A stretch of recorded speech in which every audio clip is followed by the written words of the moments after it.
چیتر پۆلی 12 ڕێگرنیە بۆ گەیشتنت بە ئامانجەکەت لە جیهانی سەردەم و بازاڕی کاردا.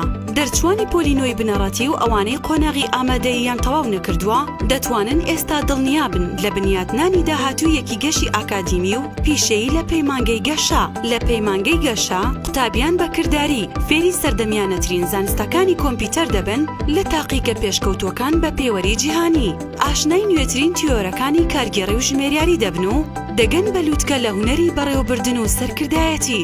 شارەزا دەبن لە تازەترین تەکنیکەکانی چۆنیەتی بەرهەمهێنان و کارکردن لە بواری نەوت بە ئەزموونی پسپۆڕانی لێهاتووی خاوەن بڕوانامەی باڵا لە دەرەوەی وڵات. ئەمە سەرەڕای بەرزکردنەوەی توانای زمانی ئینگلیزی تا ئاستی گفتوگۆکردن.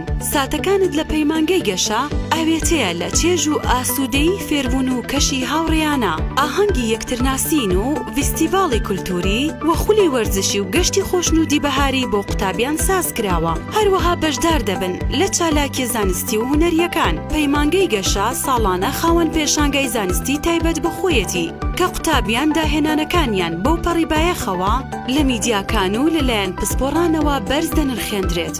توێژەرانی کۆمەڵایەتی پردی پەیوەندی باوان و پەیمانگەن کاریان کردووە بۆ پێشخستنی توانا کەسێتیەکانی قوتابی. لە میانەی چەندین کۆڕ و سیمینار گرنگی دەدرێت بە بابەتەکانی گەشەپێدانی مرۆیی. یادگاریەکانت لە پەیمانگەی گەشە هەمیشەییە و هەموو چرکە ساتێکت لەبیر نەکراوە و ڕۆژێکی نوێ تۆمار دەکەیت. شارەزایی و ئەزمونت لە دوای دەرچوونت لە بەشەکانی پەیمانگەی گەشە گەرنتی دۆزینەوەی هەلیکارت مسۆگەر دەکات. ناونووسینی قوتابیان بەردەوامە و دەرفەتی تەمەنت لە دەسمەدا. ناونیشان هەولێر گەڕەکی هەولێری نوێ نزیک مزگەوتی سەید جەعفەر بەرزنجی. گەشە for a brighter future.